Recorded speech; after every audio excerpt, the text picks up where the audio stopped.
Cette rubrique invité du journal, nous recevons pour vous Bertin Corville, le président de la dynamique Talent Continu. Avec lui, nous allons voir un peu cette désignation de Romuald Wadayi pour être candidat à la succession du président Patrice Talon. Monsieur Bertin, bonjour. Bonjour. Voilà, la nouvelle est tombée hier. Vous étiez, n'est-ce pas, dans le cercle fermé.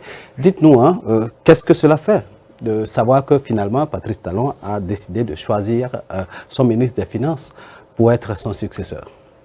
Non, je dirais plutôt que le ministre des Finances était celui qui remplissait les conditions, ou bien les critères pour être l'heureux élu. Et parce que il y a eu un point qui a bénéficié à Romuald Wadayi, ministre des Finances et d'économie par ailleurs. Il ne fallait pas être d'un bord spécifique, appartenant à la mouvance présidentielle, d'accord, mais il ne fallait pas être du BR ou bien de UPR, parce que cela créait un problème. Si on prend quelqu'un du BR, les militants UPR pouvaient refuser d'aller voter pour lui, et si on prend quelqu'un de UPR, les gens de BR auraient pu refuser d'aller voter pour lui. Donc ce critère-là a éliminé Joseph Fifam et Djobounou. Bon, m'a aussi éliminé. Et puis quand vous regardez le profil de Romuald Wadayi, je crois qu'il n'y avait pas mieux que lui. Et parce que si nous parlons de dynamique Talent Continu, qui est mieux que lui, il peut continuer facilement, puisque c'est lui qui est plutôt la cheville ouvrière par rapport à la mobilisation des ressources. Ça aussi, ça a beaucoup compté. Alors, est-ce que ce n'est pas en quelque sorte un échec du système partisan? Parce que là, les partis politiques n'arrivent toujours pas à dégager le candidat. Non, ce n'est pas que les partis politiques n'aient pas dégagé le candidat.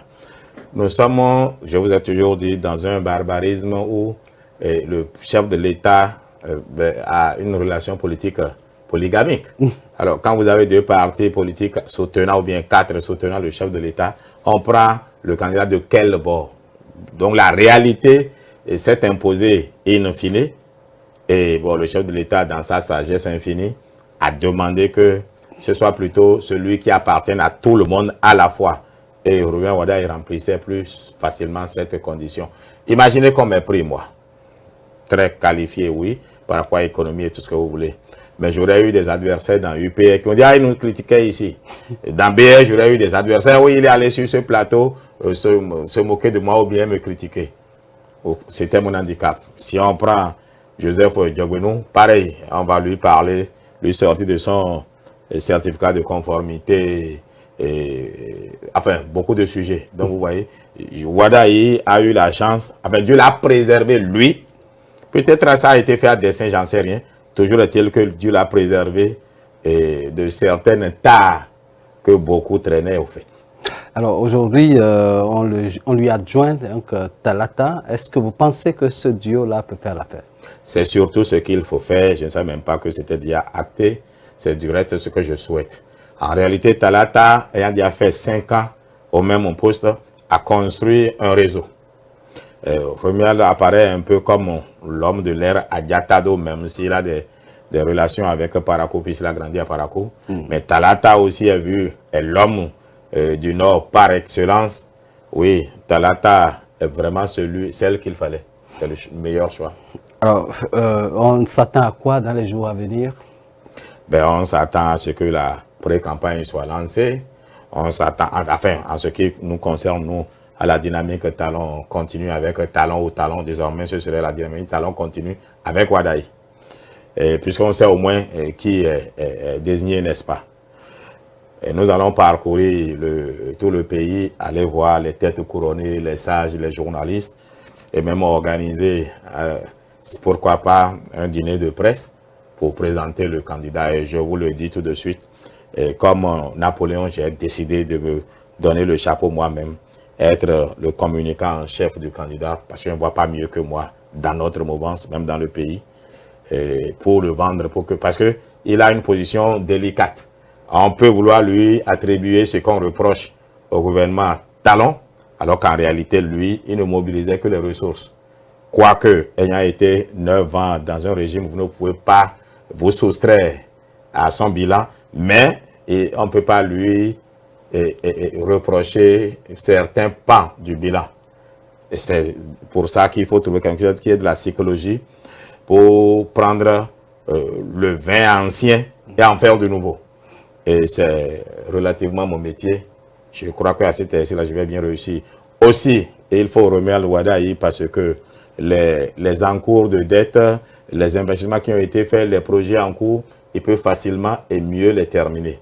Mais je sais qu'il va nous écouter pour qu'on lui enjoigne un certain pan de l'économie fondamentale pour un développement à visage humain parce que c'est capital. Si il doit faire du talon sans être talon, sans renier talon, mais sans être talon. Et avant, on nous prenait 2 morceaux de boule d'acassa et nous laissait manger un morceau. On va nous laisser manger maintenant 2. Il va garder toujours une boule pour pouvoir construire le pays, n'est-ce pas? Parce que c'est la fin qui sort le loup du bois.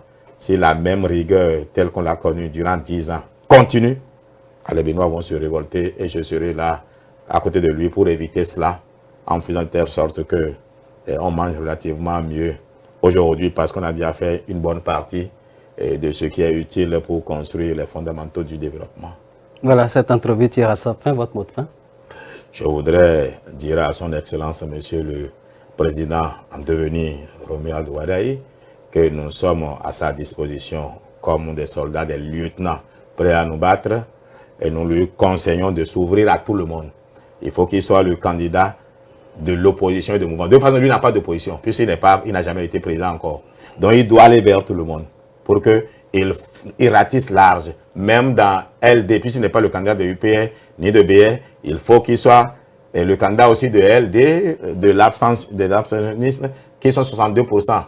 Et au Bénin, qu'il aille voir Adrien Ombegui, Amonso Bruno, et j'en oublie, qu'il aille voir la presse et qu'il se montre relativement plus généreux avec la presse. Maintenant qu'il est candidat, parce que si cela décide de lui ruiner la vie, il est foutu. Merci beaucoup.